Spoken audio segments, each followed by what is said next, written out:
ઓમ હા, શાંતિ. ઓમ શાંતિ. એટલે આપણે જોયું ABC. A ફોર આત્મા, B ફોર બી ફોર બાબા, બાબા. C ફોર કનેક્શન, રાજયોગા, આજે D ફોર ડ્રામા. હમ, ડ્રામા એટલે કે વર્લ્ડ સાયકલ, એટલે કે આ સૃષ્ટિ ચક્ર કેવી રીતે ફરે છે હમ, અને કયા કાયદાને આધારે ફરે છે. એટલે બધા કાયદાઓ જોઈશું આપણે, અલગ અલગ પ્રકારના નિયમો, લોઝ હમ. અને સૃષ્ટિ ચક્ર. બરાબર. આ ચિત્રમાં બતાવ્યું છે. ચિત્ર તમને બરાબર દેખાય છે, બરોબર? બરાબર, એકદમ. આ ચિત્રમાં 4 યુગ બતાવ્યા છે. યા, આ ગોલ્ડન એજ છે, જે એનો હમ, કલર ગોલ્ડ જેવો છે. ગોલ્ડ છે. આ સિલ્વર એજ છે, જેનો કલર સિલ્વર જેવો છે. આ કોપર એજ છે અને આ આયરન એજ છે. આપણી ભાષામાં કહીએ તો આ સતયુગ છે, આ ત્રેતાયુગ છે સિલ્વર, એટલે આ દ્વાપર યુગ છે અને આ કલયુગ છે. કલયુગ છે. આ ચક્ર છે એ ફરે છે હંમેશને માટે. પહેલા સાયન્સ એવું માનતું હતું કે એક બિગ બેંગ થયો અને એમાંથી આપણી દુનિયા બહાર આવી. પછી ધીમે ધીમે અમીબા આવ્યું, એક વન સેલ એનિમલ. પછી મલ્ટી સેલ એનિમલ આવ્યા અને પછી માણસ, વાંદરામાંથી માણસ બન્યો. હમ, આજે વૈજ્ઞાનિકો એવો દાવો કરે છે કે જો ખરેખર બિગ બેંગ થયો, માની લો થયું છે, હમ, તો એમ કે છે બિગ બેંગ પહેલા શું હતું, તો કોઈની પાસે જવાબ નથી. એટલે આજકાલના સાયન્ટિસ્ટ બિગ બેંગ થિયરીને માનતા નથી. આજના સાયન્ટિસ્ટ ઇવેલ્યુશન થિયરીને પણ માનતા નથી. એ કહે છે આ વસ્તુ તદ્દન, જે કહેવાય ને, અસ્વાભાવિક છે. એટલે કે આજનું સાયન્સ કંઈક બીજી રીતે, આજનું સાયન્સ એવું કહે છે કે બધી વસ્તુ સાયકલમાં ફરે. એટલે એમાં કોઈ બિગ બેંગનો સવાલ ના આવે, કંઈથી શરૂઆત થઈ. હમ, જેમ આપણે માનીએ, દાખલા તરીકે આપણું પોતાનું જીવન જોઈએ અથવા બીજાનું જીવન જોઈએ, તો પહેલાં બાળક, પછી યુવાન, પછી પ્રૌઢ મેચ્યોર અને પછી વૃદ્ધ. એટલે કે ચારે 4 સ્ટેજમાંથી મનુષ્યનું જીવન પસાર થાય. યા, એવી જ રીતે દિવસ રાત, દાખલા તરીકે સવાર, પછી બપોર, પછી સાંજ, પછી રાત્રિ, પછી સવાર. સાયન્સની કોઈ તાકાત નથી, કે કોઈની પણ કોઈ તાકાત નથી બપોર પછી સવાર લાવી શકે. યા, કોઈની પણ તાકાત નથી કે માનો કે માણસ વૃદ્ધ થાય, ફરીને પાછું વૃદ્ધમાંથી યુવાન બને. યા, એવી જ રીતે ઋતુ ફરે. દાખલા તરીકે અત્યારે આપણે અહીંયા આગળ સમર છે, પછી ફોલ આવશે, પછી વિન્ટર આવશે, પછી સ્પ્રિંગ આવશે અને પાછો સમર આવશે. પાછો. એમાં કોઈની તાકાત નથી કે આમાં ફેરફાર કરી શકે. એટલે પરમાત્મા બી એવું કહે છે કે આ ચક્કર તમે જોઈ શકો છો, કયું? દિવસ રાત અથવા તો સિઝન. કારણ કે આપણું આયુષ્ય મોર ધેન એ ડે, મોર ધેન એ યર છે. જ્યારે આ ચક્કર એવડું મોટું છે કે જેને તમે જોઈ શકતા નથી.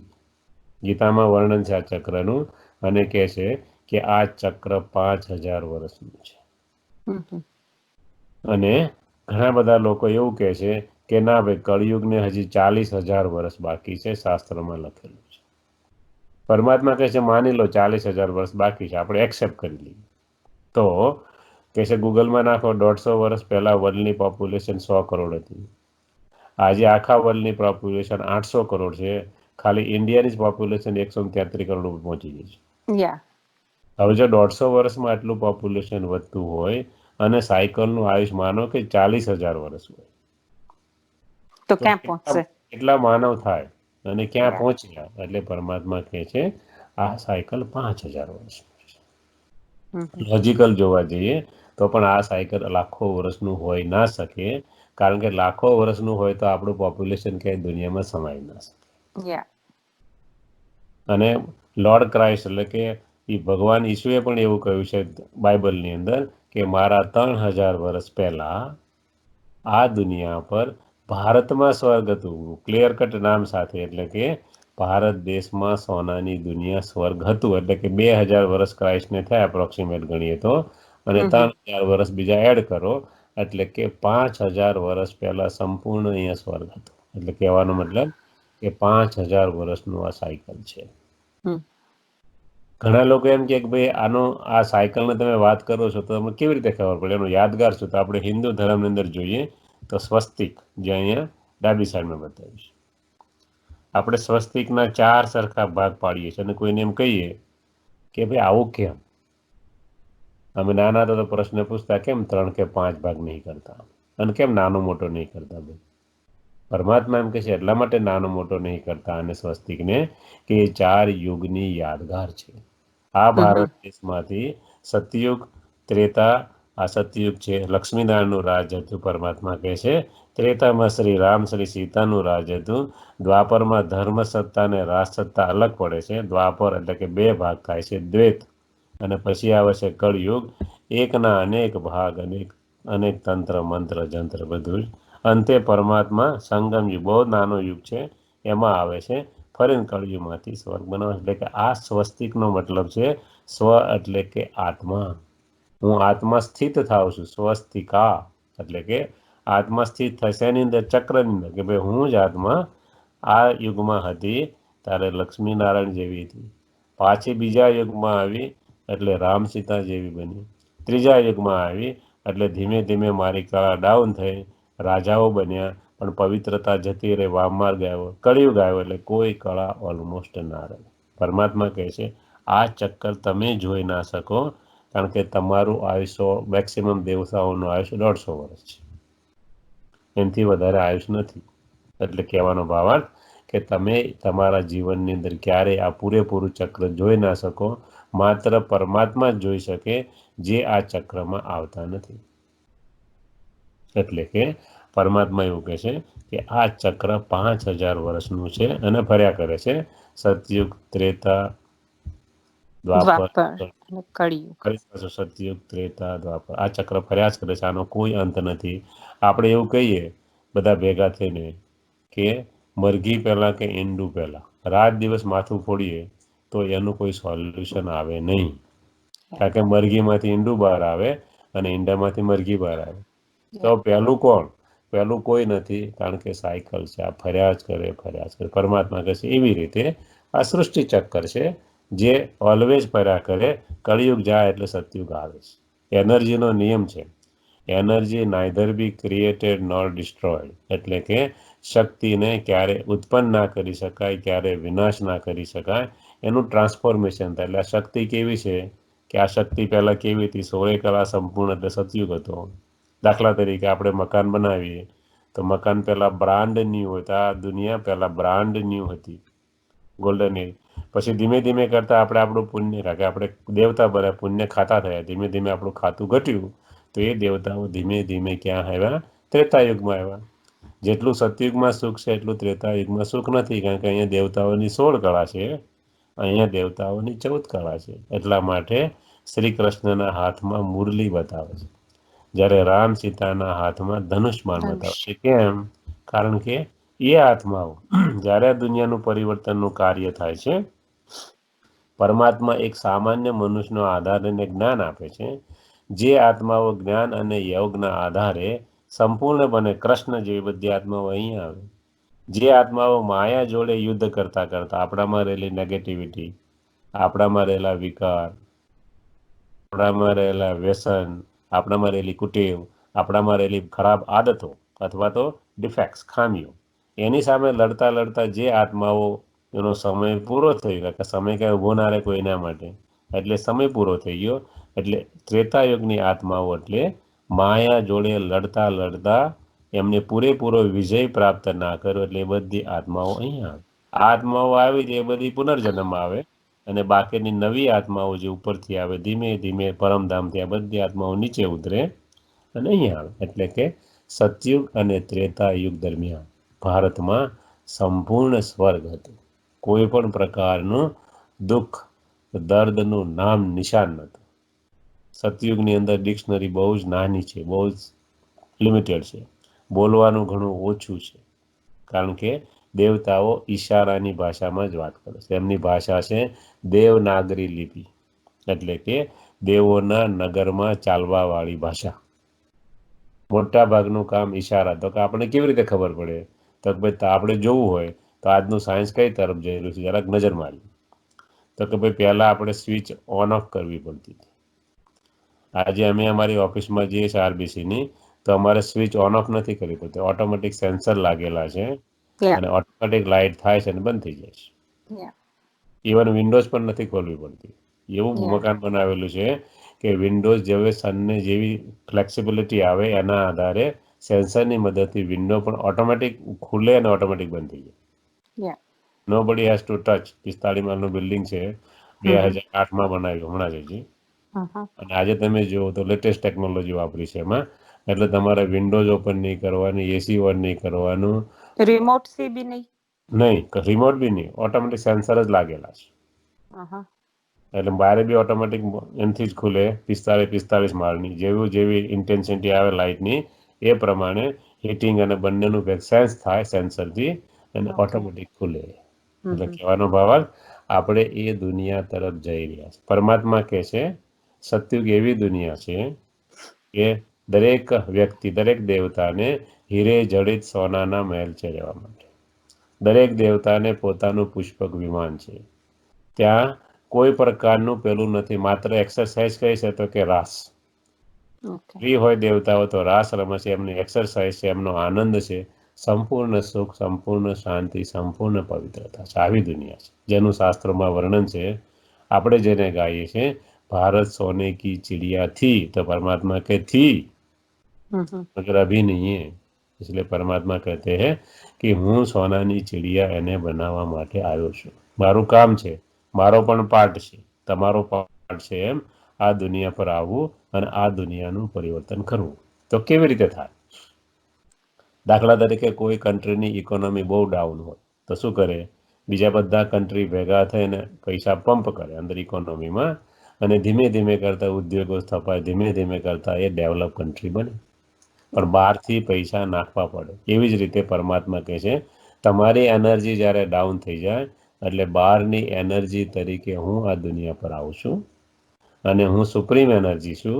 તમારી એનર્જી ડાઉન થશે અને હું કન્વર્ટ કરું છું, ટ્રાન્સફોર્મ કરું છું સુપર એનર્જીમાં. અમને તમને સુપર હ્યુમન બિંગ બનાવું છું, જેને દેવતા કહેવાય, કે જેના સંકલ્પથી સૃષ્ટિ ચાલે છે. લક્ષ્મીનારાયણ પાસે એટલો બધો પાવર છે કે એમના સંકલ્પથી સૂર્યનું ઉદય થાય છે. એટલો પાવર છે. એટલા માટે કહે છે કે પ્રકૃતિ દેવતાઓની દાસી છે. દાસી કેવી રીતે છે? કે એમને જેવી જરૂર છે એવું જ એ આપે છે.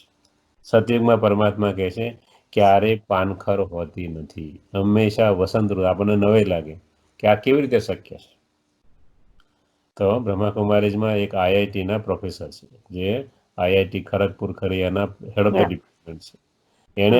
એણે સાબિત કરી બતાવ્યું, 3D વ્યૂ લઈને પિક્ચર બનાવ્યું છે આખું બ્રહ્માંડ. Mhm. એમાં એણે કહ્યું છે કે કેવી રીતે આ શક્ય છે? તો કહે છે કે અત્યારે જે પૃથ્વી છે એ ડિગ્રી પર નમેલી છે થોડી. Mm. જેવો સતયુગ આવે એટલા બધું પરિવર્તન થશે કલયુગના અંતે કે એ સૃષ્ટિની જે ધરી છે એ સીધી ધરી થઈ જશે. એટલે કે સૂર્ય એક ધારો પૃથ્વી પર પડે તો હંમેશા એક જ સિઝન રહે પૃથ્વી પર. એટલે કે સ્વર્ગમાં હંમેશા 16 કલાએ સંપૂર્ણ દેવતાઓ છે, 16 કલાએ પ્રકૃતિ છે, ક્યારેય પણ પાનખર આવતી નથી. એટલે કે પરમાત્મા જે કહે છે અથવા શાસ્ત્રમાં જે કહ્યું છે, જેને આપણે એમ માનીએ છીએ આજકાલનું સાયન્સ અથવા લોકો જેમને જ્ઞાન નથી એ કે આ બધી વાસ્તુઓ બરાબર લાગતી નથી, આજે સાયન્સ અને સાયન્ટિફિક રીતે એક એક વસ્તુ પ્રૂવ કર્યું છે. ત્યાં સુધી છે કે એક નાનું બાળક પણ સંકલ્પથી જ વિમાન ચલાવે. ખાલી સંકલ્પ કરે એટલે વિમાન ઉપડે કે આ જગ્યાએ જવાનું છે, ત્યાં પહોંચે એટલે ઓટોમેટિક લેન્ડિંગ થઈ જાય. કોઈ વસ્તુ ક્યાંય ટચ કરવાની નહીં. આપણે એ તરફ ધીમે ધીમે સાયન્ટિફિક રીતે જઈ રહ્યા છીએ. Yeah. બધી જ વસ્તુઓ પરમાત્મા કહે છે ત્યાં સાયન્સ અને સાયલન્સનું પૂરેપૂરું બેલેન્સ હશે, જેને આપણે રાજયોગ કહીએ છીએ. ત્યાં બેલેન્સની દુનિયા છે.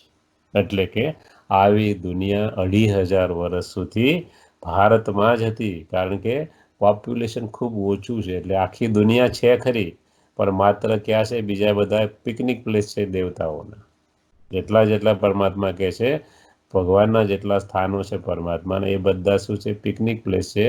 એનો કોઈ ઉપયોગ કરવાની જરૂર નથી, કારણ કે પરમાત્મા કહે છે સતયુગની બિગિનિંગમાં માત્ર 9 લાખ પોપ્યુલેશન છે, માત્ર 9 લાખ.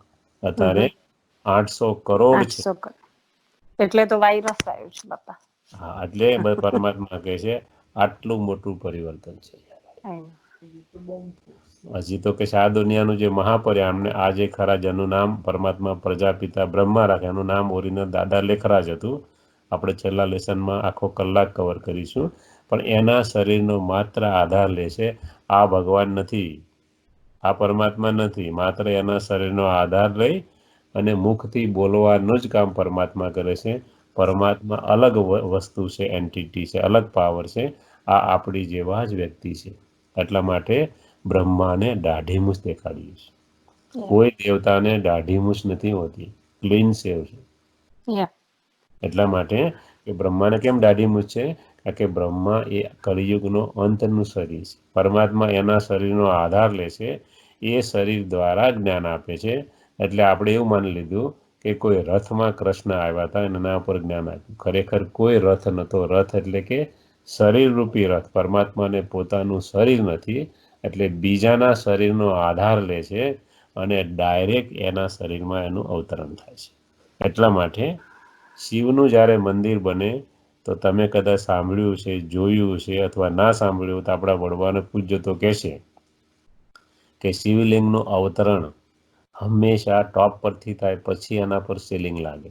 દેવતાઓનું અંદર એન્ટ્રી થાય દ્વારમાંથી, એટલે કે દેવતાઓનો જન્મ થાય માના પેટે, ગર્ભથી થાય. શિવનો જન્મ ક્યારેય ગર્ભથી ના થાય, ડાયરેક્ટ અવતરણ થાય, બીજાના શરીરમાં આવે. એટલા માટે જ્યારે મંદિરની સ્થાપના થાય, શિવપુરાણ વાંચો, તેમાં પણ લખેલું છે કે કેવી રીતે મંદિરની સ્થાપના કરવી જોઈએ, અને એ જ રીતે થાય છે શાસ્ત્રો અનુસાર. એટલે કે શિવજી અવતરણ લે, બીજાના શરીરમાં સીધા. એની જ યાદગાર ખ્રિશ્ચાનિટીમાં, દાખલા તરીકે નાતાલ હોય તો શું કરે કે ભાઈ સાન્તાક્લોઝ આવે. સાન્તાક્લોઝને બી દાઢી મૂછ છે.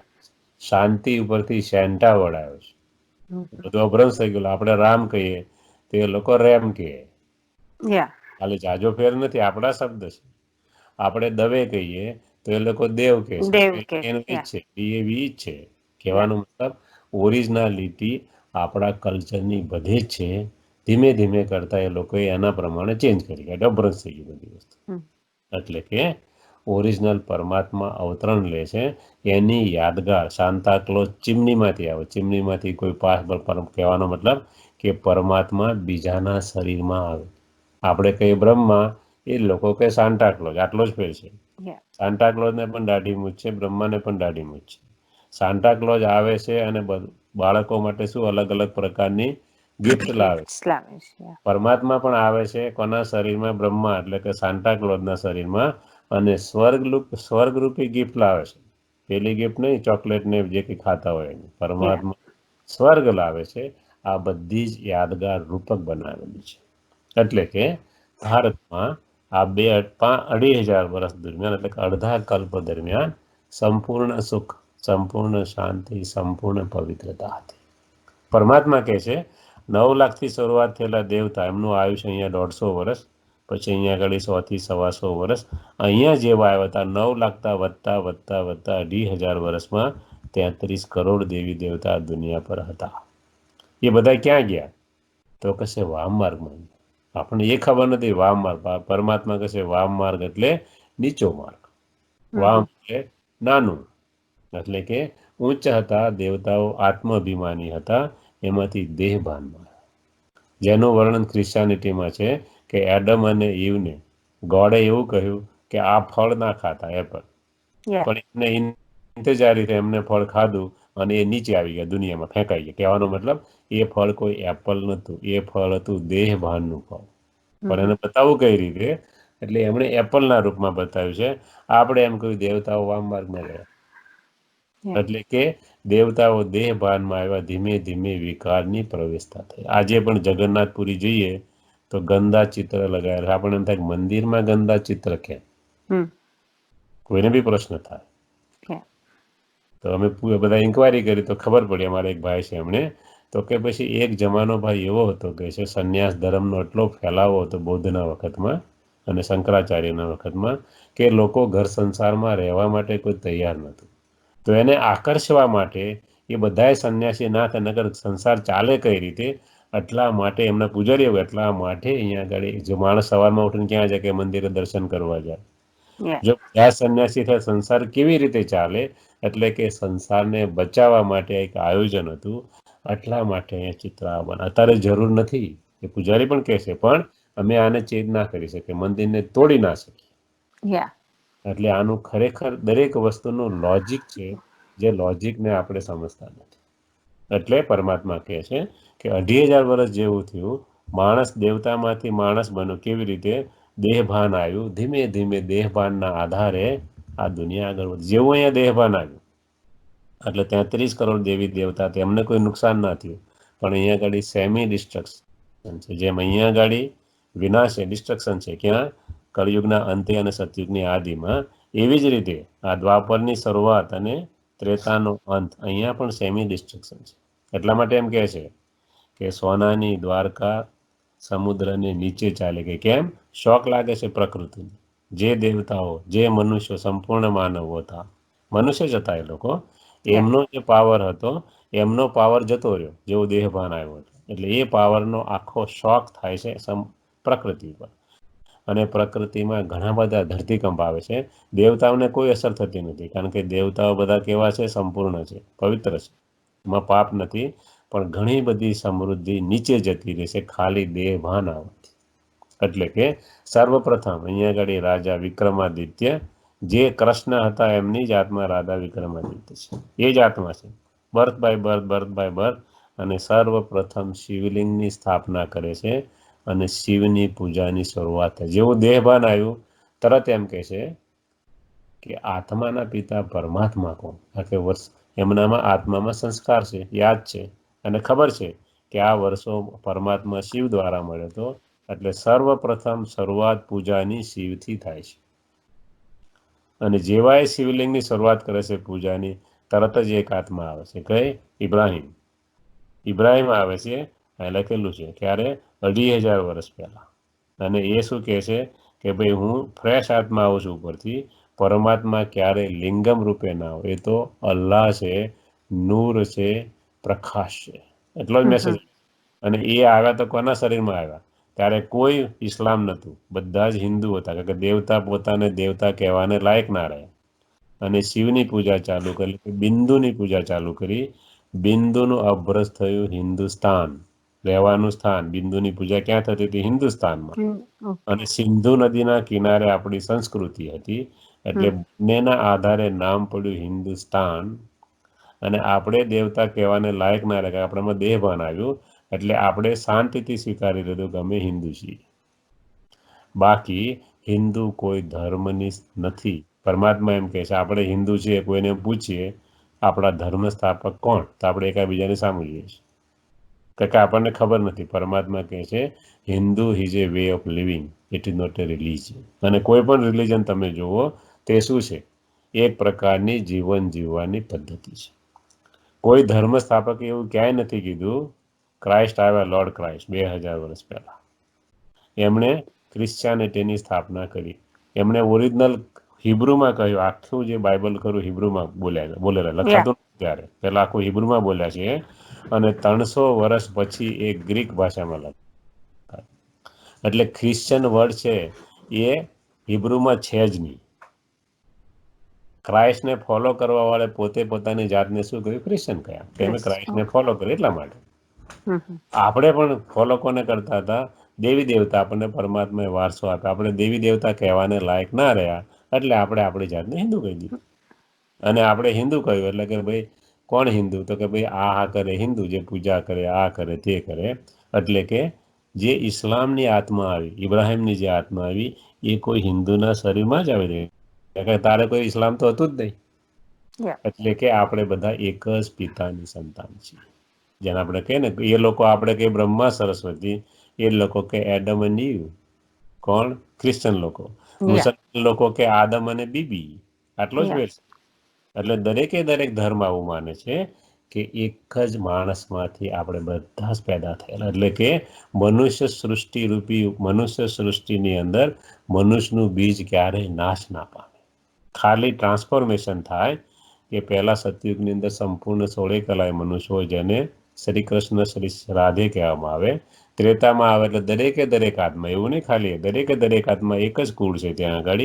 દરેકે દરેક આત્માને ક્ષત્રિય કહેવામાં આવે કે 2 કળા ઓછી થઈ. દ્વાપર આવે એટલે દરેકે દરેક આત્માને વૈશ્ય કહેવામાં, કારણ કે 8 કળા છે. આ કોઈ ધર્મ, કોઈ જ્ઞાતિની વાત નથી. કળિયુગમાં આવીએ એટલે દરેકે દરેક આત્મા ક્ષુદ્ર બની જાય છે, વધુમાં વધુ વિકાર પ્રવેશ થાય છે, એટલે કે રાવણની પ્રવેશતા થાય છે. એટલે દરેક આત્મા ક્ષુદ્ર છે. પરમાત્મા આવે, આપણને સાચું જ્ઞાન આપે, જ્ઞાન અને યોગના આધારે દરેક આત્માને બ્રાહ્મણ એટલે કે બ્રહ્મમાં જેનું મન સ્થિર મન છે. થાય છે એ, કોઈ એવું નહીં કે કોઈ બ્રાહ્મણ એટલે કાસ્ટ, ના. અને બ્રાહ્મણ સો દેવતા, એટલે એ જે પરમાત્માનું સાચું જ્ઞાન લે, પોતાનું જીવન ઊંચ બનાવે, જેવી કેટેગરી બનાવે ઊંચ, એ પ્રમાણે જન્મ થાય. સતયુગને લાયક બનાવે તો સતયુગમાં આવે, ત્રેતાને લાયક બનાવે તો ત્રેતામાં આવે, કશું જ ના કરે તો દ્વાપરમાં આવે, એનથી નીચે કરે તો કળિયુગમાં. કહેવાનો મતલબ આ ચક્કર ફર્યા જ કરે, એમાં કોઈ ચેન્જ થાય નહીં. જેમ કે મરઘીમાંથી ઈંડું બહાર આવે, ઈંડામાંથી મરઘી બહાર આવે, એવી રીતે પહેલું મકાન બને તો પહેલાં બ્રાન્ડ ન્યૂ હોય, પછી ન્યૂ એટલે કે સતયુગ, પછી ધીમે ધીમે મિડલ એટલે કે મેન્ટેનન્સ માગે, એને કહેવાય દ્વાપરયુગ. પછી કાં પડી જાય, કોલેપ્સ થઈ જાય, અથવા પાડી દેવું પડે.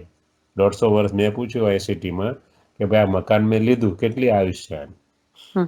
સિટીના એન્જિનિયરને પૂછ્યું ફોન કરી, તો કે છે આ મકાનની ઓન એન એવરેજ આયુષ 150 વર્ષ છે. મેં કીધું મારા કરતાં મકાન જૂનું છે, મને તો એટલું કે મારે કેટલા વર્ષ પછી આને બનાવવાનું?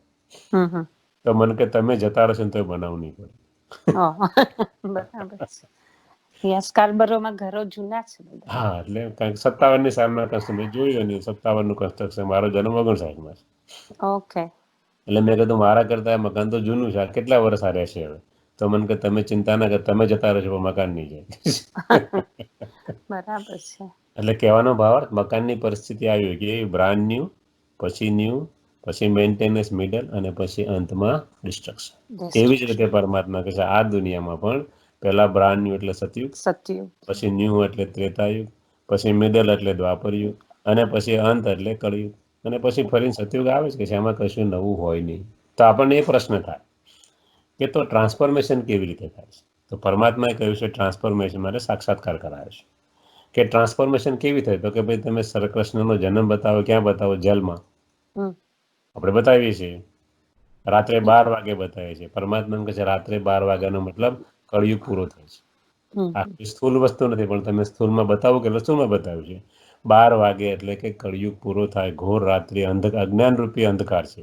કોઈ રાત પેલી રાતની વાત નથી, જ્ઞાન નથી. એ કળિયુગ પૂરો થાય એટલે શું થાય? કૃષ્ણનો જન્મ થાય. પણ કૃષ્ણનો જન્મ થાય ત્યારે સંપૂર્ણ સ્વર્ગ નથી, કળિયુગ ચાલુ છે હજી. પરમાત્મા કહેશે શું થશે કે જ્યારે અંત નજીક આવશે એટલે ભારતનો થોડો ભાગ, એ પણ ક્યાં? દિલ્હીની આસપાસનો વિસ્તાર જમુનાના કંઠે થશે. પરમાત્મા ચોખ્ખું કહે છે. એ ભાગ આખો અલગ પડી જશે, અને ત્યાં ધીમે ધીમે ધીમે સતયુગની સ્થાપના થશે. ત્યાં કોઈ પણ મનુષ્ય કળિયુગનો જઈ નહીં શકે, કારણ કે એ ટોટલ સેપરેટ ભાગ હશે. અને ત્યાંનો કોઈ માણસ અહીંયા નહીં આવે, કારણ કે એ સંપૂર્ણ ભાગ જે છે એ સંપૂર્ણ પવિત્ર ભાગ હશે. હજી દુનિયા અપવિત્ર ચાલુ જ છે. એટલે આપણે બતાવ્યું કંસ અને કૃષ્ણનું યુદ્ધ બતાવ્યું. ખરેખર કૃષ્ણ હોય ત્યાં કંસ જઈ ના શકે, અને જ્યાં કંસ હોય ત્યાં કૃષ્ણ જઈ ના શકે, કારણ કે પવિત્ર દુનિયામાં કોઈ રાક્ષસ પગ બહુ ના મૂકી શકે. દુનિયા જ બંને અલગ અલગ છે. એટલે કે પરમાત્મા કે થોડો ભાગ અલગ પડશે, એ ભાગ ઉપર ધીમે ધીમે એસ્ટાબ્લિશમેન્ટનું કામ ચાલુ થશે, અને બાકીના ભાગ ઉપર ધીમે ધીમે ડિસ્ટ્રક્શન આગળ વધશે. તો કેવી રીતે થશે? તો એને સાક્ષાત્કાર કયો બ્રહ્માને કે વેસ્ટર્ન વર્લ્ડ અને ઈસ્ટર્ન વર્લ્ડ બે ભાગ છે. એટલે કે વેસ્ટર્ન વર્લ્ડનો વિનાશ એને બતાવ્યો સાક્ષાત્કારમાં કે એટમિક વોર. એટલે કે શાસ્ત્રમાં કહ્યું છે યાદવોના પેટમાંથી મુસળ નીકળ્યા. પરમાત્મા કહે છે મુસળની મિસાઇલ્સ, પેટ નહીં, બુદ્ધિ. બુદ્ધિથી એ લોકો રિસર્ચ કર્યું કોનું? Missiles, atom bomb, hydrogen bomb. અને એટલે વેસ્ટર્ન વર્લ્ડનો વિનાશ છે એટમિક વોર દ્વારા. ઈસ્ટર્ન વર્લ્ડ સંપૂર્ણપણે વિનાશ ક્યારેય થતી નથી, કારણ કે પરમાત્માની અવતરણ ભૂમિ છે. એટલે કે એમાં જે ટ્રાન્સફોર્મેશનનું કામ છે સિવિલ વોર, જેના બીજ રોપાઈ ગયા છે ઓલરેડી. કાસ્ટિઝમના નામે, મુસલમાન હિન્દુના નામે, પાર્ટીઓના નામે આપણા જે કેટલા ઝઘડા ભારતમાં જોઈ. એટલે કે ઈસ્ટર્ન વર્લ્ડનો વિનાશ એ સિવિલ વોર, એટલે કે ખૂનની નદીઓ વહી જશે. પરમાત્માનું ઉદાહરણ બી આપ્યું હતું 1935-36માં આવું થશે, અને પરમાત્માએ કીધું 1947માં ટ્રાન્સફોર્મેશન થયું, ભારત પાકિસ્તાનના ભાગલા પડ્યા, ત્યારે અમુક જગ્યાએ નોઆખલી એવી જગ્યાએ ખૂનની નદીઓ લોકોને એટલા બધા મારીને 50,000 લોકોની કતલ કરી નાખી હતી મુસલમાન. એટલે કે ખૂનની નદીઓ વહેશે એવો ભયંકર સાક્ષાત્કાર બ્રહ્માને કરાય. અને એ જે જ્યાં નવી દુનિયા બનશે એ ભાગ અલગ ધીમે ધીમે ધીમે મનુષ્ય સૃષ્ટિનું ત્યાં સંપૂર્ણપણે નિર્વિકારીપણે દુનિયા આવશે. અને આ દુનિયાનો 20 થી 25 વર્ષનો ગાળો છે. ટ્રાન્સફોર્મેશન એક સેકન્ડમાં નથી, ઝટકે નથી.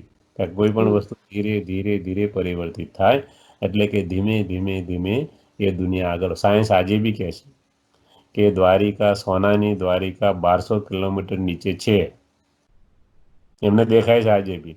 પણ હવે સમુદ્રની નીચે તમે કાઢો તો એનો ખર્ચો એટલો બધો આવે, સોનાની કિંમત ભારે પડી ગઈ. આજે સાયન્સ કે 1200 કિલોમીટર નીચે છે દુનિયા છે આખી. સાયન્સને દેખાય છે. પણ તમે સમુદ્ર નીચે જાઓ કેવી રીતે, મોટો પ્રોબ્લેમ ત્યાંથી ચાલુ થાય છે. એટલે કે આપણે કરી ના શકે, કોણ કરે? પરમાત્મા અને કુદરત જ કરી શકે. એટલે પરમાત્મા કહે છે 3 અનંત છે. 3નો રોલ બહુ જ વિચિત્ર છે: આત્મા, પરમાત્મા અને પ્રકૃતિ. એટલે કે આત્માનો રોલ છે પરમાત્મા એને ટ્રાન્સફોર્મ કરે છે અને નવી દુનિયા એના દ્વારા. પરમાત્માને શરીર નથી અને બાકીનું કામ પ્રકૃતિ કરે છે. જેવો આત્મામાં પરિવર્તન થાય એટલે પ્રકૃતિ ઓટોમેટિક ટ્રાન્સફોર્મ થાય બધી બાજુ. જ્યારે વિનાશ થાય, સેમી વિનાશ તારે બી, અને જ્યારે વિનાશ થાય ત્યારે બી. એટલે ટૂંકમાં આપણે શરૂઆત કરી શિવની સ્થાપનાથી. સર્વપ્રથમ ક્યાં? દ્વાપરની. તરત આ એક આત્મા આવી.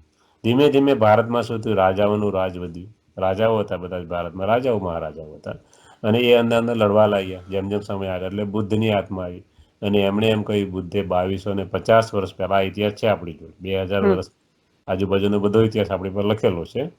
આ જ્યારે આવ્યા ત્યારે રાજાઓ લડતા હતા. એટલે એમણે શું કહ્યું? God is known violence. ભગવાન અહિંસા છે. એટલે અહિંસાનો સિદ્ધાંત એમને આપ્યો. એટલે કે જે પ્રમાણે સમયની જરૂર હતી અને ભગવાન અહિંસા છે. એટલે કે ભગવાનનું એક માત્ર કેરેક્ટર શું? કે ભગવાન નોન વાયલન્ટ છે. તમે અંદર અંદર લડો નહીં. એટલે પરમાત્માનો સંદેશ આપ્યો અને પરમાત્માને જ ઓળખ આપી. એટલે એવરીબડી ઇઝ રાઈટ. કોઈએ રોંગ નહીં કહ્યું ભગવાન બાબુ. એનો મેસેજ સમયની જરૂર પ્રમાણે અને એમની આત્મામાં જે અનુભવ હતો પરમાત્માનો એ પ્રમાણે પરિચય આપ્યો. ત્યાર પછી આગળ વધ્યા આપણે ત્યાં દ્વાપર યુગમાં જ. એટલે 2000 વર્ષની સાલ આવી ત્યારે શું હતું? હવે રાજાઓ મૂકીને પડોશીઓ લડવા લાગ્યા.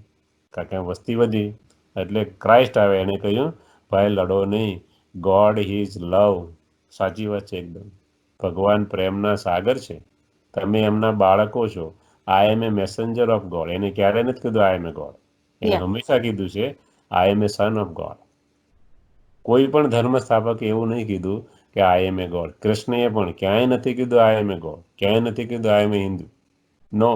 આખી ગીતાને ઉથલ પાથલ કરી નાખો, ક્યાંય નથી. કહેવાનો ભાવાર્થ કે સમય પ્રમાણે દરેક મેસેન્જર આવ્યા અને એને આપણને સમય પ્રમાણે મેસેજ આપ્યો, પરમાત્માનો પરિચય. એટલે બધા જ ઓલ આર રાઈટ. પછી 1500 વર્ષ અહીંયા નથી બતાવ્યું, આગળ આપણે જોઈશું. 1500 વર્ષ પહેલાં આવ્યા શંકરાચાર્ય.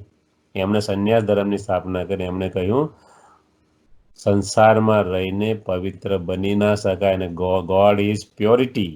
Purity is God. એટલે કે પવિત્રતા સિવાય દુનિયા ટકે નહીં. એટલે કે દુનિયામાં વિકાર વધ્યા.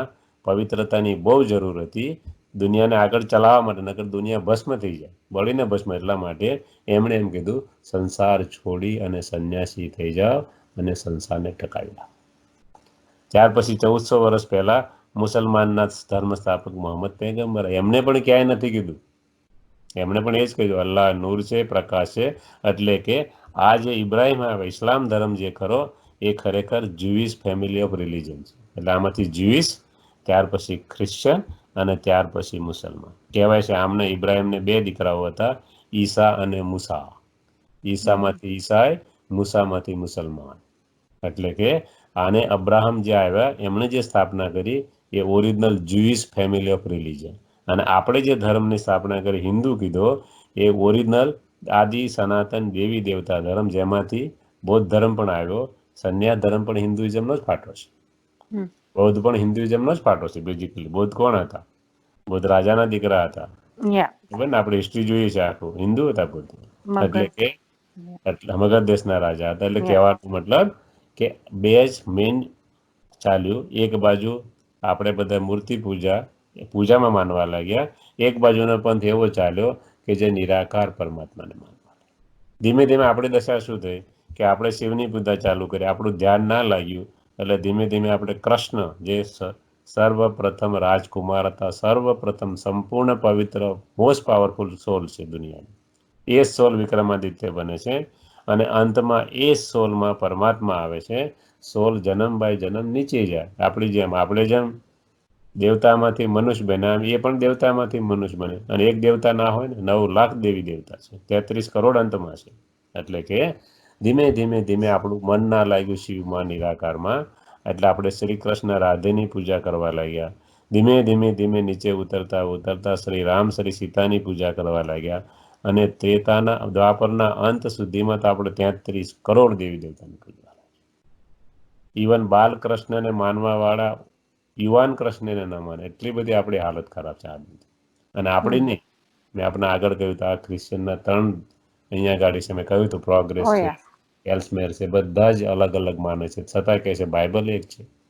એટલે આપણી પણ હાલત, કળિયુગ આવે, કળિયુગની અંદર એક ધર્મના અનેક ફાટા, અનેક મત, અનેક પંથ થઈ જાય છે.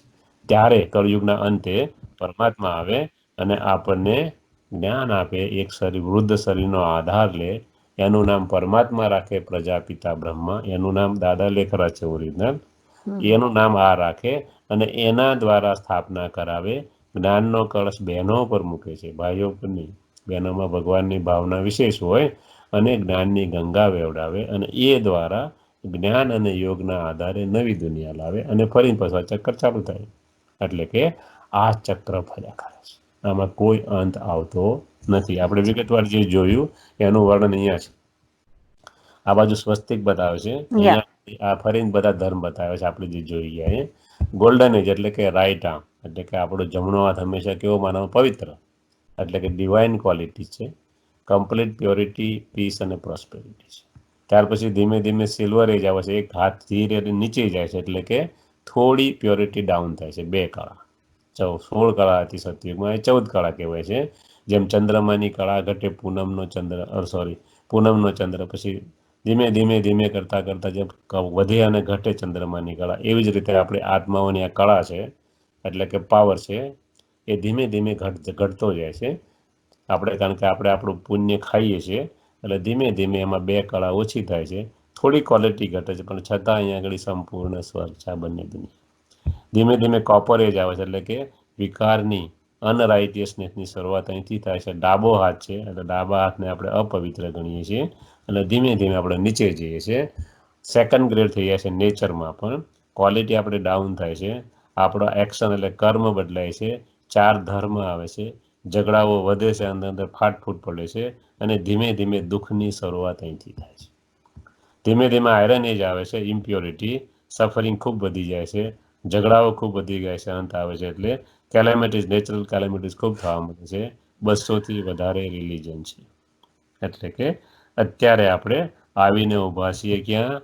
આ ગાળા પર, જ્યાં કળયુગનો અંત છે, સતયુગની યાદી છે. અને આવા સમયે પરમાત્મા આવે છે અને આપણને જ્ઞાન આપે છે. આત્મા શું છે, પરમાત્મા શું છે, અને આ સૃષ્ટિ ચક્ર કેવી રીતે ફરે છે. અને એ જ્ઞાનના આધારે ફરીને આત્માને સ્વર્ગમાં જવાને લાયક, બંને સ્વર્ગ છે, હાઈ સ્વર્ગ છે, પણ અહીંયા આ સ્વર્ગ છે તો સેમી સ્વર્ગ છે, એટલે કે એમાં જવાને લાયક બને છે. કેવી રીતે? આપણને એ કહે છે મારું કામ છે જ્ઞાન અને યોગ શીખવવાનું, પુરુષાર્થ કરો એ પ્રમાણે પદ મળે. કોઈ એમ કે મને મળી જાય, પરમાત્મા કહે છે પુરુષાર્થ નિયમ છે ડ્રામાનો, જેવો પુરુષાર્થ એવું પદ, એવી પ્રાપ્તિ. ન તો કોઈ પુરુષાર્થ કરે જ નહીં. એટલે કે જેવો પુરુષાર્થ જે કરે એ પ્રમાણે ચક્રમાં ઉપર નીચે થયા કરે છે. આગલું ચક્ર રિપીટ થાય, ગેરંટી નથી એ જ બનશે. જ્ઞાન મળે, એક જન્મ એક એવું બને, એક ચક્રમાં આપણે કદાચ રાજા મહારાજા હોઈએ, બીજા ચક્રમાં પુરુષાર્થ ના કરીએ તો નીચે આવીએ. આપણને જ્ઞાન જરૂર મળે, પણ આપણે પુરુષાર્થ ઉપર આપણું પદ રહે હંમેશા. એટલે કે આ છે ચક્ર. આત્માની કઈ સ્ટેજ છે અહીંયા બતાવ્યું છે. દરેક આત્મા 3 સ્ટેજમાંથી પસાર થાય. કોઈ પણ આત્મા જ્યારે પરમધામમાં જાય તો સંપૂર્ણપણે મુક્ત આત્મા છે, શરીર નથી, અને ત્યાં એ જ આત્મા જઈ શકે જે સંપૂર્ણ પવિત્ર હોય. અને જે આત્માઓ આ જે ખરું 2-3 સ્ટેજ છે, આ છે લિબરેશન, જીવન મુક્ત, એટલે કે સ્વર્ગમાં જે આત્માઓ આવવાની છે એ જીવન મુક્ત એટલે કે સંપૂર્ણ આત્માભિમાન. નાનું બાળક હોય આપણે જોઈએ તેને કોઈ ફિકર ચિંતા ના હોય, એ ક્યારે મધરને પૂછે નહીં કે કાલ મને ખાવાનું મળશે કે નહીં. દેવતાઓ જસ્ટ લાઈક ઇનોસન્ટ ચાઇલ્ડ છે, મેચ્યોર બધું જ છે, પણ ક્યારેય વિચારતા નથી કે અમને આ કોણે આપ્યું ને અમારું શું થવાનું. કારણ કે એમની પાસે અઢળક સંપત્તિ છે, આખી 4 ધન છે, રહેવા માટે હીરે જડી સોનાના મહેલ છે, ફરવા માટે પુષ્પક વિમાન છે, એમને કોઈ જગાએ મહેનત કરવી પડતી નથી. ઇવન હું મારા ફાધરને જ્યારે પૂછું ત્યારે 82 વર્ષના છે, તો એમ કહે છે અમે અમારી જિંદગીમાં ક્યારેય ખેતી કરી નથી જ્યારે અમે લોકો જુવાન હતા ત્યારે. તમે કેવું રીતે ગુજરાન ચાલતું હતું? તો કે અમારા બાપા પાસે 500 વીઘા જમીન હતી, એમાંથી માત્ર અને માત્ર 40 થી 50 વીઘા જમીનમાં એટલું બધું પાકતું હતું કે અમારે કોઈને મહેનત કરવાની જરૂર પડતી નથી. બાકી બધું ગૌચર રાખતા હતા, અંદર ઢોર ચરે, અમારા જે ઢોર હોય એ ચરે, અને કશી જ જરૂર નહીં, જમીનની કોઈ વેલ્યુ નથી. યા એ કહે છે કે અમારું ગામ જે ખરું ઓરિજિનલ, એમના જે સરપંચ હતા, એમના ફાધર જે હતા, એમને 40 વીઘા જમીન હતી, એમની પાસે ફાર્મ ભરવા એટલે ટેક્સ ભરવાનો નહોતો, સરકારે જમીન લઈ લીધેલી અંગ્રેજોએ અને બીજા લીધેલી, જે ટેક્સ ભરી શકે એને આપી દે. એટલે કે જમીનની કોઈ વેલ્યુ નથી. એવો જમાનો હતો. આ તો છેલ્લા જે કંઈ આ તમે કે જોઈ રહ્યા છો ને, એ તો માત્ર 150 વર્ષનો આ કાળ છે, બીજું કશું જ નથી. બાકી બહુ જ સસ્તાઈ હતી. ઇવન બ્રહ્મા જેના શરીરમાં પરમાત્મા આવે છે, એ પોતે વેપારી હતો, એમ કહે છે કે મેં પોતે 12 આને મણ અનાજ વેચેલું છે. વિચાર કરો, 12 આને મણ એટલે પોણો કયો એટલું એને વેચેલું તો એને આગળના જમાનામાં કેટલું સુખ છે. એટલે કોઈ પણ ફેમિલીમાં તમે 7 થી 8 જનરેશન આગળ જતા રહો, આટલા લોકો સુખી હતા, કોઈને કોઈ મહેનત કરવી પડતી નથી. વધારે નહીં, કળિયુગના અંત સુધી સુખ છે. પરમાત્મા કહેશે 3-4 ડ્રામામાં સુખી સુખ હે. તમે જે કાંઈ જોઈ રહ્યા છો આ 150-200 વર્ષનો જ ગાળો એવો છે કે જેમાં મનુષ્ય પતિત બની જાય છે, ઘણી બધી આત્માઓ આવી જાય છે ઉપરથી. એટલા માટે વસ્તી વધવાને કારણે, પોપ્યુલેશનને કારણે આ બધા થોડો સમયનો ખેલ છે. તો આપણને એમ થાય કે આ બધી આત્માઓ રહેશે ક્યાં? પરમાત્મા કહેશે બધી આત્માઓ પરમધામમાં રહેશે. જેમ જેનો પાર્ટ હોય એ આત્મા નીચે આવે. દાખલા તરીકે ક્રિશ્ચન ઘરાનાની જે આત્માઓ કરી, જે ક્રાઇસ્ટને એ બધી આત્માઓ 2000 સાલની અંદર જ આવે, ત્યાં સુધી ઉપર જ રહે. હિન્દુ ધર્મની જેટલી આત્માઓ હતી એ બધા કે એવું નથી દેવી દેવતા, જે લોકો સ્ટ્રોંગલી ભક્ત હશે એ કોઈ આત્માઓ, એ બધી આત્માઓ દ્વાપર પછી જ આવવાની. એટલે કે દરેક આત્માનો પાર્ટ ફિક્સ છે. એટલે કે આ ડ્રામા છે, આ ચક્કર છે, આ ફર્યા જ કરે. દરેક આત્માનો રોલ છે, ઉપર નીચે થાય એમના પદમાં, પણ એને જ્યારે આવવાની એન્ટ્રી હોય ત્યારે દરેક કોઈ પણ આત્મા જ્યારે આ દુનિયા પર આવે એટલે પ્યોર આત્મા, કારણ કે સ્વર્ગમાં કોણ જઈ શકે, પરમધામ કોણ જઈ શકે? પવિત્ર આત્મા જઈ શકે, અપવિત્ર આત્મા ના જઈ શકે. એટલે કે આ જે ગાળો છે જેને કહેવાય બોન્ડેડ લાઈફ, એટલે કે જીવન બંધ છે, આ જીવન મુક્ત છે. જે આત્માઓ અહીંયા આવે અને જેમનો રોલ અહીંયા નથી સ્વર્ગની અંદર, એ આત્માઓ શું કે કેવી રીતે પવિત્ર બને? કે 2 રસ્તા છે પવિત્ર બનવાના. એક, પ્રેમથી પરમાત્મા સમજાવે. દરેકને પરમાત્માનો મેસેજ મળશે કે પરમાત્મા આ દુનિયા પર આવી ગયા છે. અને દરેક મંદિર, મસ્જિદ, ગુરુદ્વારા અને ચર્ચમાંથી એક અવાજ નીકળશે, મેરા બાબા આ ગયા, એટલે કે મારા પિતા આવી ગયા. અલ્લાહ, નૂર એને જે માનતા, પણ અંતમાં આ નીકળશે અને પરમાત્મા કહેશે હું મહાકાળ છું, એટલે કાળોનો કાળ છું. એટલે કે હું દરેકને લઈ જઈશ. એનો મતલબ એવો નહીં ફોર્સ કરીને લઈ જઈશ. પરમાત્મા કહેશે ના. એનો પણ સાક્ષાત્કાર કરાવે છે કે પરિસ્થિતિ એવી થશે કે અમીર અને ગરીબ સરખા થઈ જાય. તો કેવી રીતે? આ કેવી રીતે શક્ય છે? તો દાખલા તરીકે માનો એટમ બોમ્બ ફૂટ્યો વેસ્ટર્ન વર્લ્ડમાં, માની લો. હવે પાણી અને ખાવાનું એટલું બધું ઝેરી થઈ જશે, તમારી પાસે સામે છે પણ ખાઈ નહીં શકો, કારણ કે ખબર છે જો ખાઈશું તો મરી જઈશું. આજે જેમ થયું છે, કોરોના બહાર ફેલાય છે, આપણે કેવા ડરતા બહાર જઈએ છીએ કે ટચ ના થઈ જાય. સારું, આપણને લાગી કે ઉપર ટિકિટ ફાટી જાય સીધી સીધી. એટલે કે એટલો બધો ડર હશે કે ખામે અનાજ હશે, ખાઈ નહીં શકાય, પાણી હશે, પી નહીં શકાય. એટલે અમીર ગરીબ હરખા થઈ ગયા, કોઈ ડિફરન્સ ના રહે ને પછી તો. કે વસ્તુ છે પણ વાપરી શકાતી નથી. પરમાત્મા કહે છે એવી પરિસ્થિતિ આવશે કે તમારી પાસે એરોપ્લેન હશે પણ પેટ્રોલ નહીં મળે, શું કરશું? ધક્કો મારીને ગાડી ચલાવશું? એટલે કહેવાનો ભાવાર્થ, અમીર ગરીબ એવી પરિસ્થિતિ આવશે, બધા સરખા, કોઈ ચારો નહીં. દરેક આત્મા એમ કહે છે કે હે પ્રભુ, હે ગોડ, હે અલ્લાહ, હવે તું લઈ લે તો સારું, કે આ દુનિયા રહેવાને લાયક નથી. ત્યારે હું પડદો પાડીશ. હું એવો નિષ્ઠુર નથી. મારો તો હું દયાનો સાગર છું. હું કોઈ કામ બીજું પરાણનું કરી જ ના શકું. જ્યારે લોકો મને દિલથી પોકારશે કે હે બાબા, હે પરમાત્મા, હે ખુદા, હે અલ્લાહ, હે ગોડ, જેને જે માનતા હોય, હવે લઈ લે, ખરેખર આ દુનિયા જીવવાને લાયક નથી, ત્યારે હું મારો રોલ પ્લે કરીશ. કાલો કા કાલ મહાકાલ. અને ત્યારે સૂક્ષ્મ વતનમાં જેમને જેમની સજા જે બાકી છે એ પ્રમાણે સજાઓ સેકન્ડની છે, પણ એમ માનશે કે જન્મો જન્મથી અમે આ સજા ભોગવી રહ્યા છે સેકન્ડની જ પરમાત્મા. પણ એવો ફીલ થશે કે હા, કેટલાય જન્મથી આપણે સજા ભોગવી, જેનું વર્ણન આપણા ગરુડ પુરાણમાં છે કે તમે આ કર્મ કરો તમને તેલની કડાઈમાં નાખવામાં આવે, આ કર્મ કરો તમને આમાં નાખવામાં આવે, આ કર્મ કરો તમને આ જન્મ મળે. એવું કશું નથી. પરમાત્મા કહે છે એ સાક્ષાત્કાર એવા થશે કે સેકન્ડમાં સૂળની સજા અનુભવ કરશે. અને આજના સાયન્સે શોધી કાઢ્યું છે આ વસ્તુ. સાયન્સ બેકબર્થમાં ગઈ અને પૂછ્યું, ભાઈ તું ક્યાં ગયો હતો? તો કે હું ઉપર ગયો. પહેલાં કે હું 12 દિવસ ફર્યો મારા ઘરની આજુબાજુ. બ્રહ્માકુમારી એક મૂવી છે, તમે નાખશો 13th ડે એટલે આવશે. આગળ બ્રહ્માકુમારી નાખજો, પાછળ નાખજો 13th, એટલે 12 દિવસ. આપણે જે કહીએ છીએ એકદમ સાયન્ટિફિક છે. પરમાત્મા એ રીતે જ થાય છે કે 10 થી 12 દિવસ આત્મા છોડી શકતી નથી જ્યાંથી શરીર છોડે છે એ સ્થાનને. એટલે કે એમ બતાવે છે કે એ આત્માએ પોતાની દીકરી દીકરાને બધાને સ્પર્શ કરવો, બધાને સ્પર્શ કર્યો, બધાને કે ભાઈ હું અહીંયા જ છું, પણ એ લોકો કોઈ જોઈ શકતા નથી કારણ કે એને સૂક્ષ્મ શરીર છે, આ બધાને સ્થૂળ શરીર છે. એમનો અનુભવ થતો નથી કારણ કે પેલો ટચ કરે સૂક્ષ્મ શરીર, આમને સૂક્ષ્મ શરીરનું ભાન નથી, આપણને સૂક્ષ્મ દેહનું જ્ઞાન જ નથી, તો પછી આપણે અનુભવની તો વાત જ ક્યાં રહી. એટલે પહેલાં બધું સૂક્ષ્મ શરીરથી કામ કરે છે, આપણે બધા સ્થૂળતાથી કામ કરીએ છીએ. આપણી આજુબાજુમાં જ છે પણ આપણે અનુભવ કરી શકતા નથી. એ પણ અનુભવ કરે એટલે સરવાળે કંટાળે. 10 થી 12 દિવસ કે હું ફર્યો, મને કોઈ ઓળખી ના શક્યું. એટલે ધીમે ધીમે ધીમે મને વૈરાગ આવ્યો કે હું જેના માટે આટલી મેં આખી જિંદગી કરી અને હું હજી અહીંયા છું, તો મને કોઈ ઓળખતું નથી, મને કોઈ કહેતું નથી, મને કોઈ પૂછતું નથી. એની પાસે સૂક્ષ્મ શરીર છે, એના સૂક્ષ્મ શરીરથી અનુભવ થાય છે બધું. આપણી પાસે સ્થૂળ શરીર છે, આપણને એનો અનુભવ થઈ શકતો નથી કારણ કે આપણે દેહભાનમાં છીએ. ધીમે ધીમે જેવા 10 થી 12 દિવસ એટલે કે પછી હું ચાલી ઉપર હાથમાં કહીશ. ઉપર ગઈ તો મને શું દેખાણું? એક મોટી જ્યોતિ હતી. તો એ જ્યોતિ શું કરતી હતી? તો કે એ જ્યોતિ કશું બોલતી નથી, માત્ર 2 જ વસ્તુ મને આપતી. કે શું આપતી હતી? તો કે પીસ અને બ્લિસ, શાંતિ અને પરમાનંદ. હું એને જોતો તો મને એટલો બધો અનુભવ થતો હતો કે ના પૂછો, જાણે મારા પિતા છે.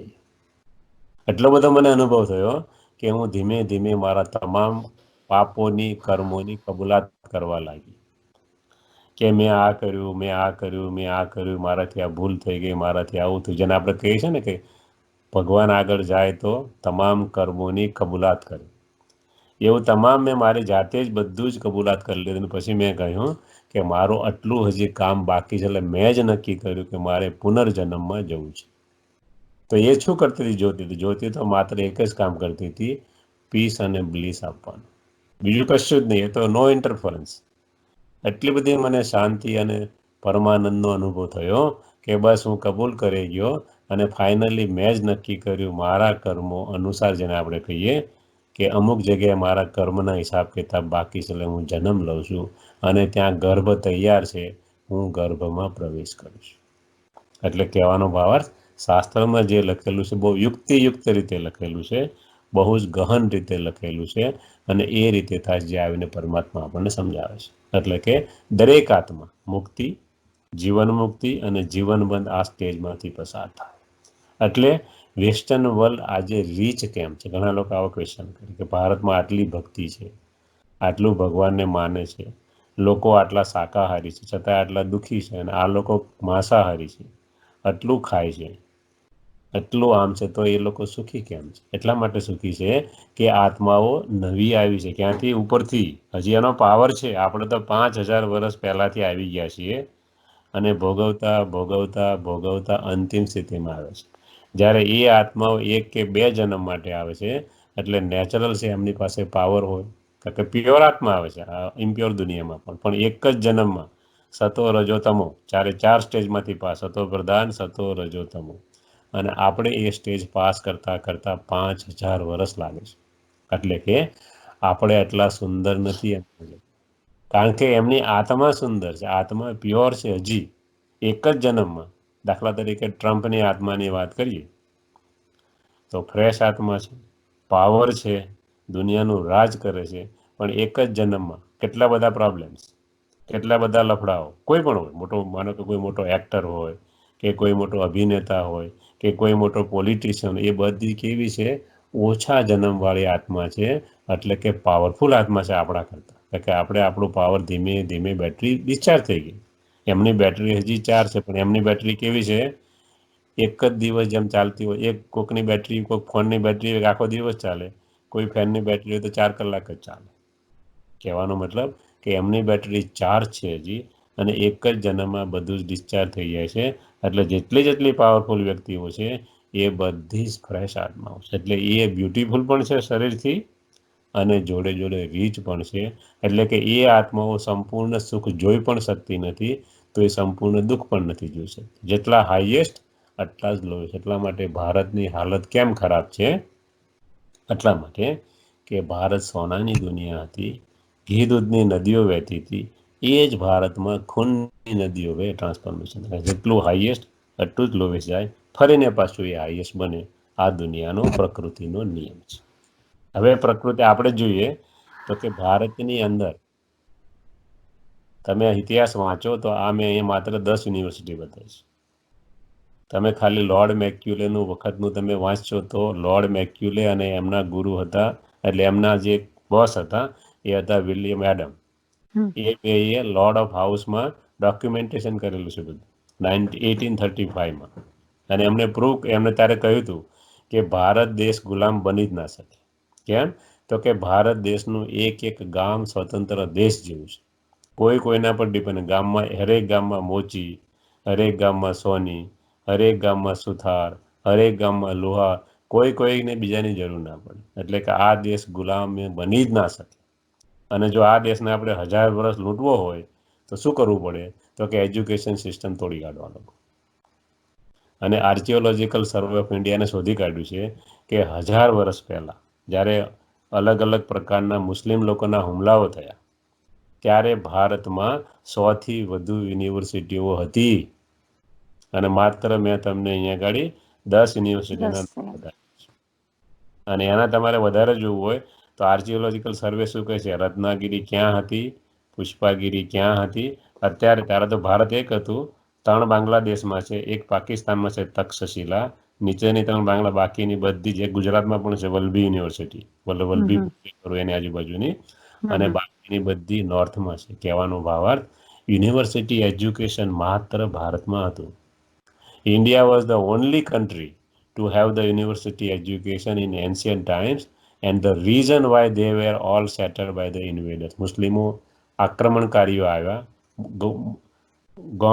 મૌર્ય લોકો આવ્યા, ફલાણા મૌર્યને શું કહેવાય આપણે, અલગ અલગ જે ખિલજી આવ્યો, મોહમ્મદ ખિલજી, એમના પરિવાર આવ્યો, અથવા મોહમ્મદ પેગમ્બર આવ્યો. એમણે બધાએ શું કર્યું? આ જ કર્યું. એમને આ બધું તોડી ફોડી નાખ્યું, વિધ્વંસ કરી કાઢ્યું. અને જ્યાં જ્યાં શિવલિંગ હતા ત્યાં ત્યાં મસ્જિદો બનાવી, જ્યાં જ્યાં યુનિવર્સિટીઓ તેમને લાઇબ્રેરીઓ સળગાવી દીધી. આ બધું ઓન પેપર છે આર્કિયોલોજીકલ સર્વે ઓફ ઇન્ડિયાની.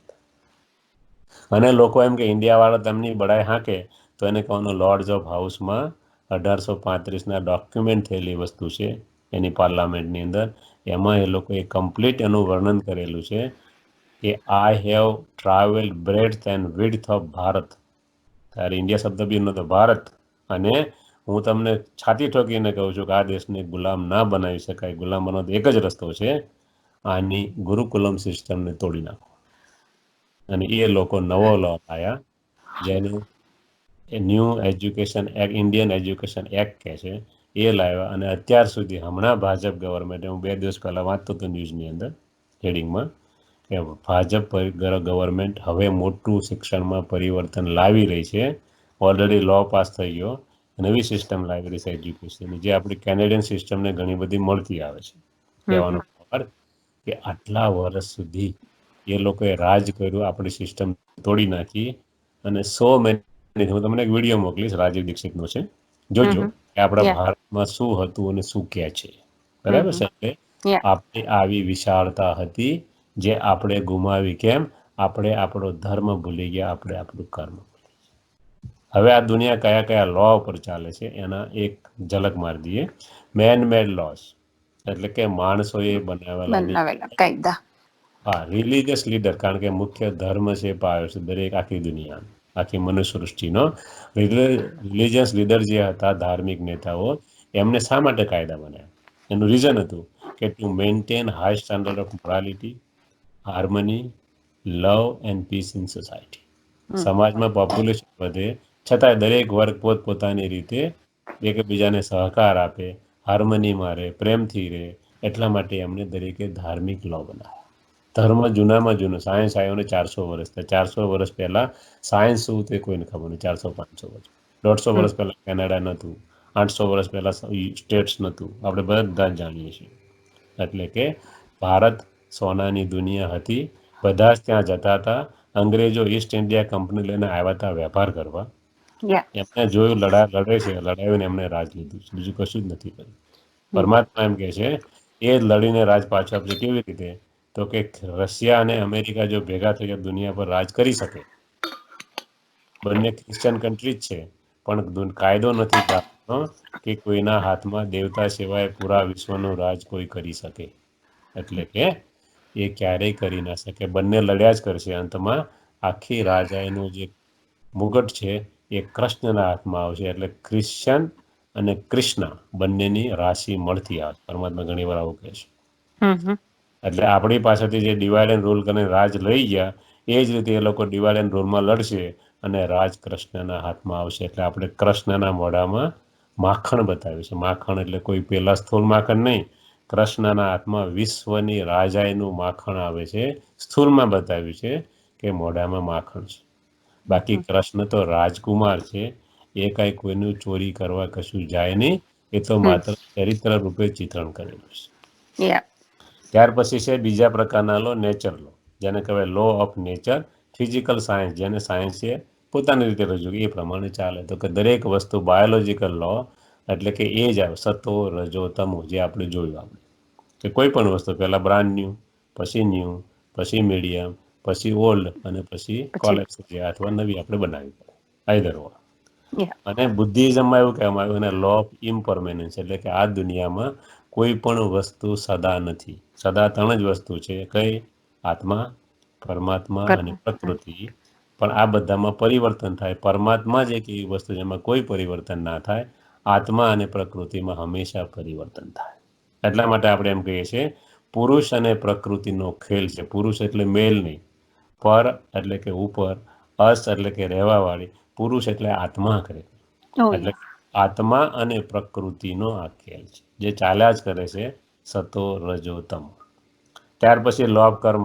પરમાત્મા કહે છે આ સ્પિરિચ્યુઅલ લો છે, એટલે કે એ દરેક આત્માને લાગુ પડે. એના માટે કોઈ સાક્ષી ના હોય, એના માટે કોઈ પ્રૂફ ના હોય, અને ગમે ત્યારે આપણને ખબર નથી કઈ વસ્તુ ક્યારે આપણી જોડે આવશે. એટલે પરમાત્મા કહે છે કર્મનો સિદ્ધાંત છે, ખરાબ કર્મનું ફળ ખરાબ જ મળે, સારા કર્મનું ફળ સારું જ મળે. પણ એનું તમે ક્યાંય સાક્ષી ના જોઈ શકો, ક્યાંય એનું પ્રૂફ ના મળે, અને ગમે ત્યારે તમારા જે તમને ખબર ના પડે. આને કહેવાય લો ઓફ કર્મ.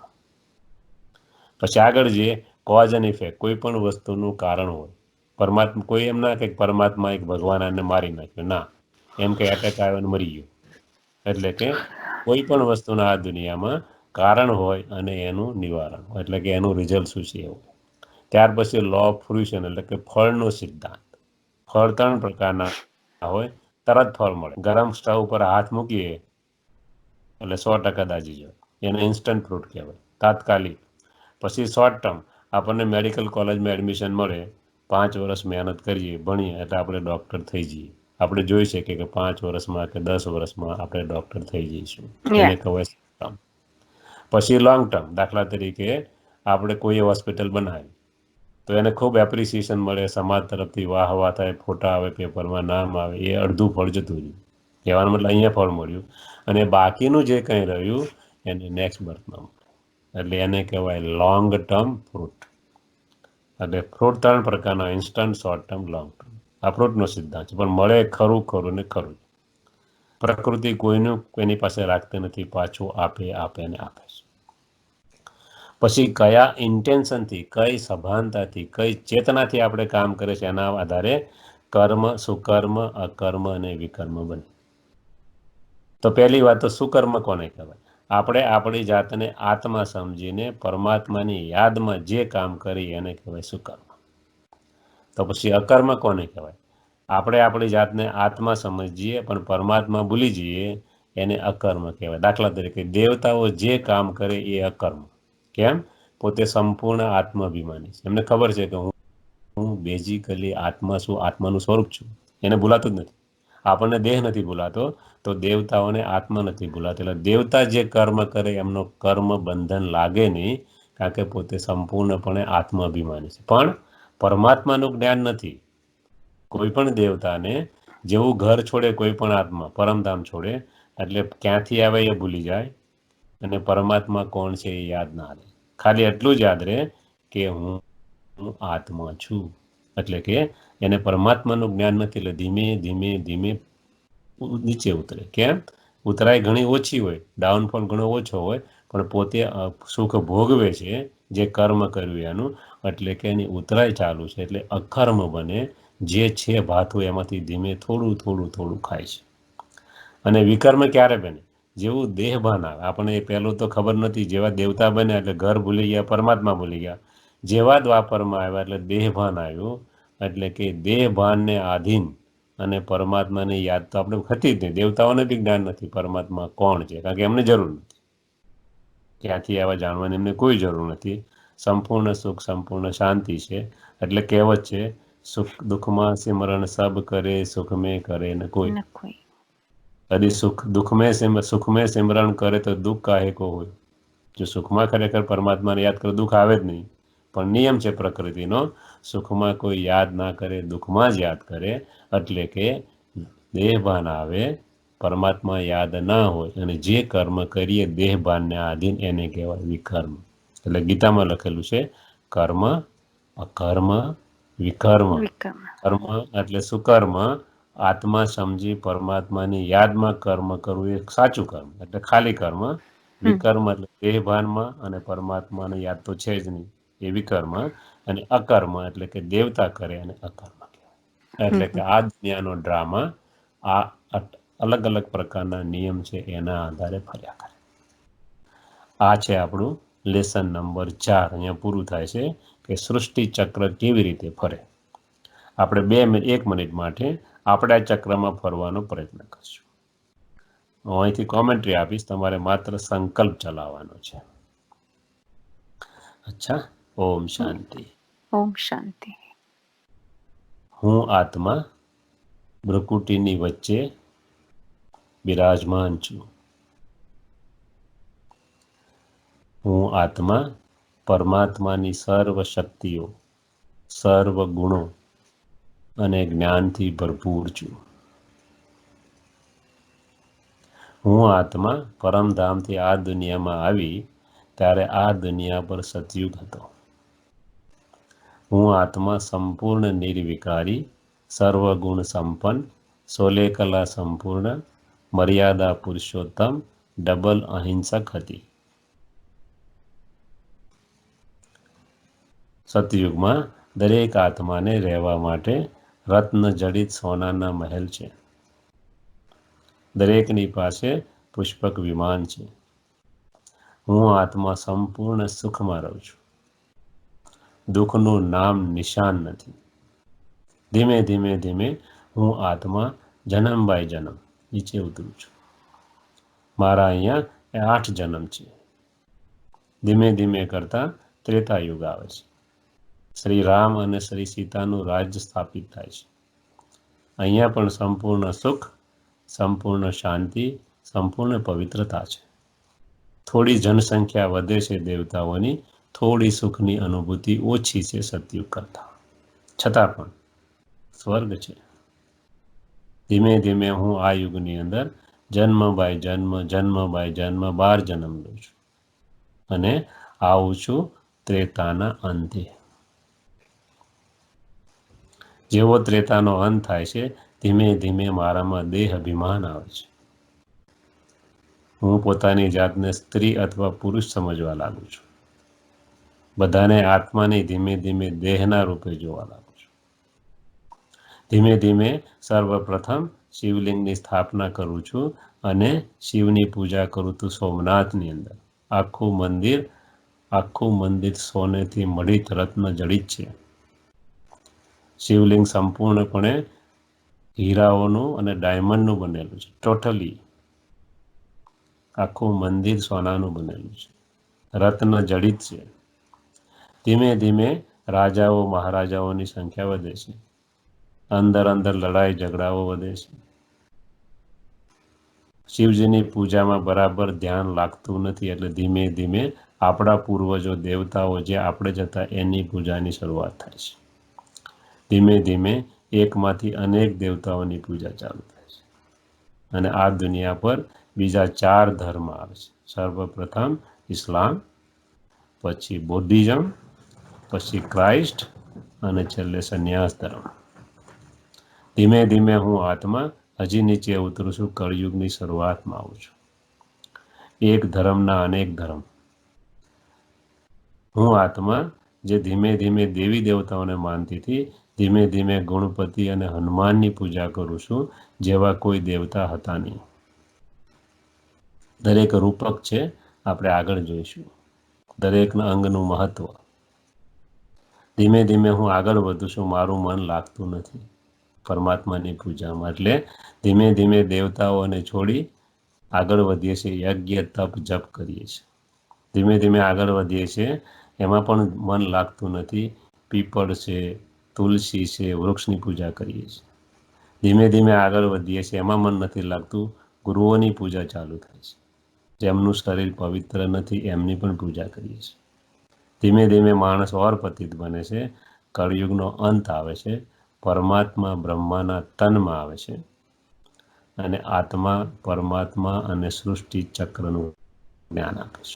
એ જ્ઞાનના આધારે હું આત્મા સંપૂર્ણ પવિત્ર બનું છું અને પવિત્ર આત્મા બનીને હું ફરિશ્તા સ્વરૂપ એટલે કે સંપૂર્ણ મનુષ્યત્વ પ્રાપ્ત કરું છું. ફરિશ્તા બનીને સૂક્ષ્મ શરીર દ્વારા સૂક્ષ્મ વતનમાં એ શરીર છોડીને હું પરમધામ જાવતું સંપૂર્ણ આત્મા તરીકે કોઈ પણ પ્રકારની સજા મળ્યા વગર અને ફરીને હું પરમાત્માને ટચ કરું છું અને ફરીને મારો પાઠ ચાલુ થાય છે શ્રી કૃષ્ણ, શ્રી લક્ષ્મી, શ્રી નારાયણ તરીકે. અને ફરીને હું આત્મા આ ચક્રમાં ફરું છું. આ છે સ્વદર્શન ચક્ર, જેનાથી આપણામાં રહેલી નેગેટિવિટી, આપણામાં રહેલી કમી, કમજોરી, વિકાર, ડિફેક્ટ્સ, ખામી જે ગણો તે બધું જ દૂર થાય છે. અને આ ચક્ર હું ફેરવું છું, જેને જ ગીતામાં કહ્યું છે મધ્યાજી ભવ.